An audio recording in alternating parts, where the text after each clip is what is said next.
everyone? Aron Schatz here, and welcome to another edition of Tech Talk with Aron. This is episode 3, and in this episode, it is time to talk about my initial impressions of the Pixelbook. And the reason that this one took a little bit of extra time was because I lost my voice the last week, and it was unfortunate, and I couldn't actually do anything. However, last week it also allowed me to get some experience with the Pixelbook because I went to a conference, had to use this thing all day. So we're going to go through some initial impressions and then take it from there. Not talking about this thing right now. The Pixelbook pen, that's for another thing. But the focus is on the Pixelbook, so let's get into this. I'm going to put some B-roll in this to actually highlight some of the actual things I'm talking about. But let me open this up for you right now. So, from the start, when I tried to turn this on before, and I didn't know where the power button was, I thought it was over here. That's because the last Chromebook I had, the power button was here. The actual power button's right here. So that's A. So this will turn off and on the actual Chromebook itself. See, hit that button and it actually gives you a power off menu. So that's how you do that. The interesting part is that I want you to take a look at the actual, I'll put in some B-roll here. So you can actually take a look at the way that the keyboard is actually set up here. And if you see that you have the wrist rest right here, you have the trackpad right here, and then you have the keyboard here. And you can see the keyboard is pretty low on the actual, what I'll call the laptop itself. What that means is when you're actually typing, again, I'm showing you B-roll hopefully, when you're actually typing, that means that your hands have to be pretty close to you when you're actually doing this. And that's fine, it took some getting used to, but again, that's just something that I thought was a little strange. I would have liked if the keyboard was actually moved up a little bit, so it's a little bit higher on the actual laptop itself, but otherwise, once you get used to it, it's fine. The second thing that I found interesting about this is that the touchpad itself, while it's glass, and I like the touchpad, I like the actual, the feel of the touchpad. The size probably could have been a little bit bigger, meaning like in height. The width is fine, but the height's a little much to be desired.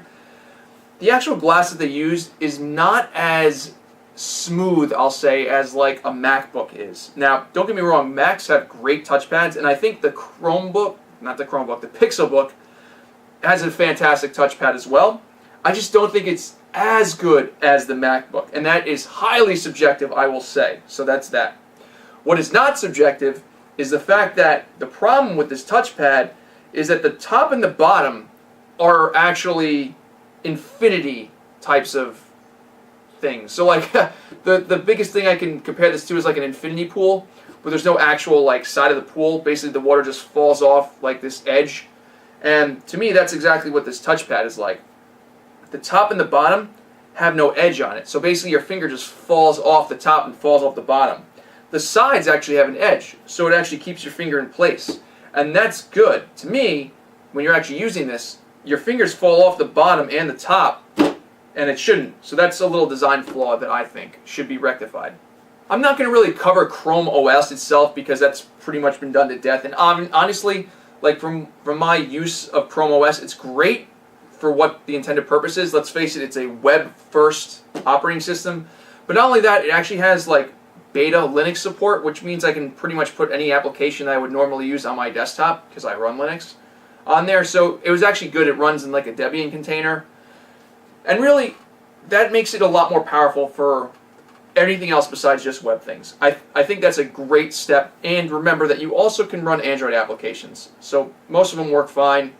I have not had a need to actually install any Android applications. But for me, Linux applications, yes, definitely installed a couple of those. For instance, Kden Live, which actually allows for video editing. The Pixelbook that I actually bought was the i5 version, 8 gigs of RAM.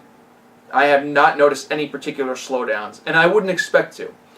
Chrome OS is pretty much tailored to be Chrome focused, and pretty much that's what I'm using on this device anyway.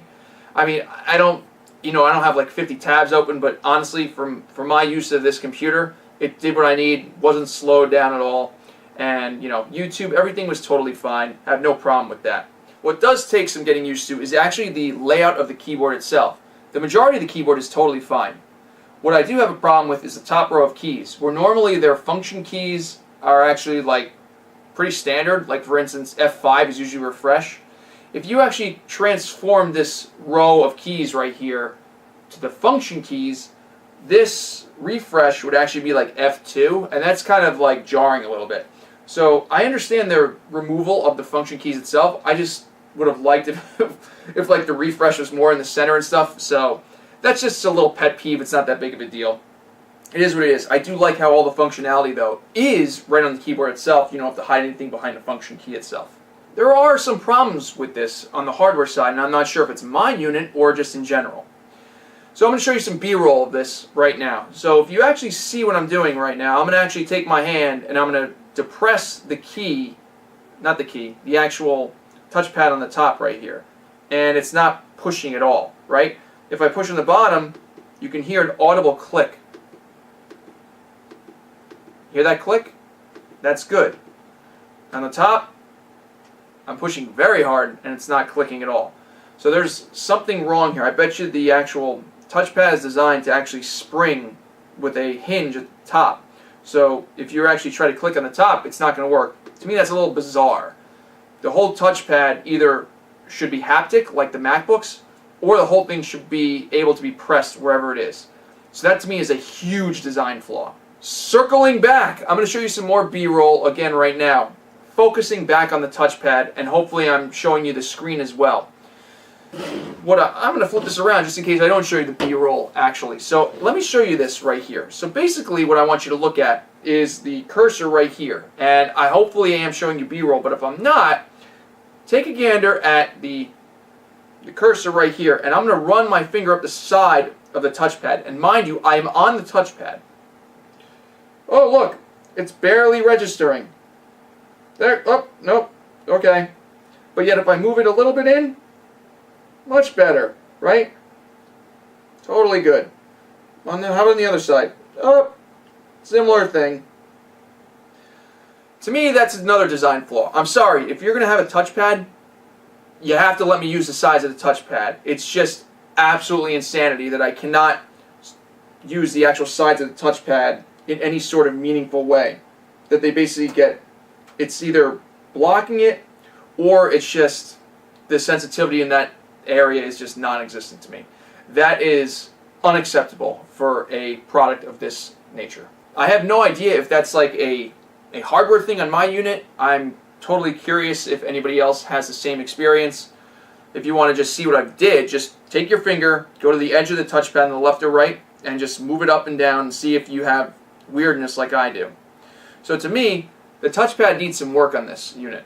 Overall though, if you actually enable things like the tap to click, a lot of the things mitigate themselves, but to me, this touchpad needs considerable work.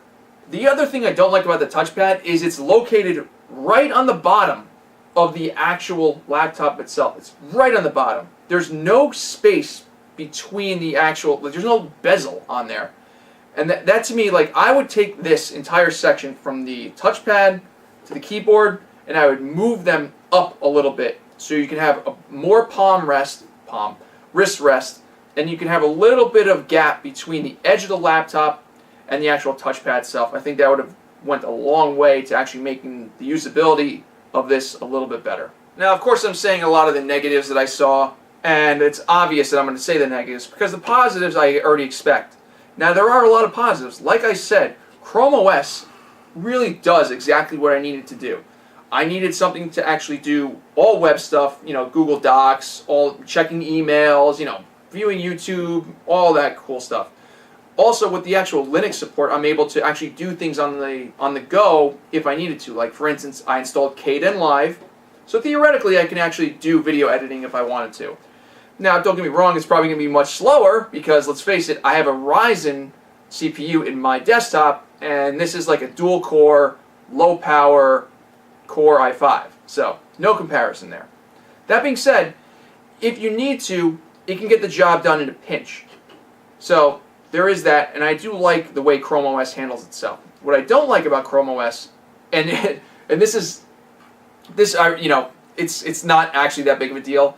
I actually don't like that you use your Google account to sign in. I still want local accounts on there, but again, I understand why, and it's just one of those little nagging things. The size and the weight of this, great. I mean, it's 2.4 pounds. It's lighter than the MacBook Air. It's lighter than most laptops. It's thin. It's really easy to hold. The weight distribution in your hand feels good. So I have no problems with that. In fact, all positive things to say about the actual size and the weight itself of the Pixelbook. I think they did a great job of, keeping the actual weight down. I am going to ding them on the bezel of the actual display. I mean, look at how big the bezel is. Granted, this thing is like a year old now, but come on. You really need bezels this thick? Now, it's annoying. It's not a huge problem, but to me, these bezels just don't need to be this thick. There's no reason for this. Come on, Google, you could have did better. Typing on this, once you get used to the actual location of the keyboard, is actually fine. I thought the keys are really well done. The backlighting is great. I thought the actual entry, I thought the travel of the keys, I thought the way you press the keys, everything was very reactive. Felt great. I had no problem doing any productivity things on this. Again, there was a slight learning curve, but every laptop's going to have that. Every keyboard's going to have that. Every mouse is going to have that. Once you get over that, everything was fine. The one thing this was a little unwieldy in the lap because of the actual where the keyboard lies in relation to where you're actually putting your wrists. Because there's very little space for your wrists to actually rest, it creates a little bit of awkwardness that you have to push the actual laptop further away from you than I'm used to. So again, if the keyboard was placed a little bit further closer to the screen, I think it would have been a lot better. All in all, I paid $700 for the Pixelbook. Now, I'm not going to talk about the Pixelbook pen yet because we're going to save that to another thing. I think it's just absolutely, I don't think it's worth the $100. So we'll talk about that in some other later episode. But to me, $700 for something like this is totally worth it, even with all the caveats I've said. It's way better than all the negatives. And granted, there are negatives, and there's no reason for a lot of the negatives, but with all that being said, I think $700, I'm very happy with the actual purchase. And I believe it's on sale right now, so if you can find it for $700 and you're not interested in the Pixel Slate, I think the Pixelbook is still a fantastic thing to purchase. I really do. That being said, I haven't used the Pixelbook in a long-term setting. I'm actually going on a couple of trips in January, and that's when I'm going to be putting the Pixelbook through its paces. So remember this, that the Pixelbook does a lot of things. I can turn this into a tablet if I want to, right? It's in tent mode right now, so it's going to offer a lot of things when I'm in a hotel room, when I want to consume media, and I'm looking forward to trying that, putting it through its paces in a long-term setting. It's basically going to force me for 2 weeks to use this as my only computing device. So will I have more feedback after that? Yes. So will I do a follow-up? Yes. So you probably want to hit that subscribe button to see it. I will also be talking about the Pixelbook pen in a little bit. A later tech talk. And it'll be an interesting tech talk. So we'll cover that in a little bit. I'm going to sum this whole thing up by saying $700. I think the Pixelbook is a great buy. Again, these are my initial impressions. I'll probably have more after my trips in January. You'll probably want to hit that subscribe button to hear more. And please leave some feedback. I'd love to hear from you. Trying to make this actually a worthwhile and worthy to actually consume content. So any feedback you give will be very helpful. Thanks for watching, everybody. We'll see you in the next one.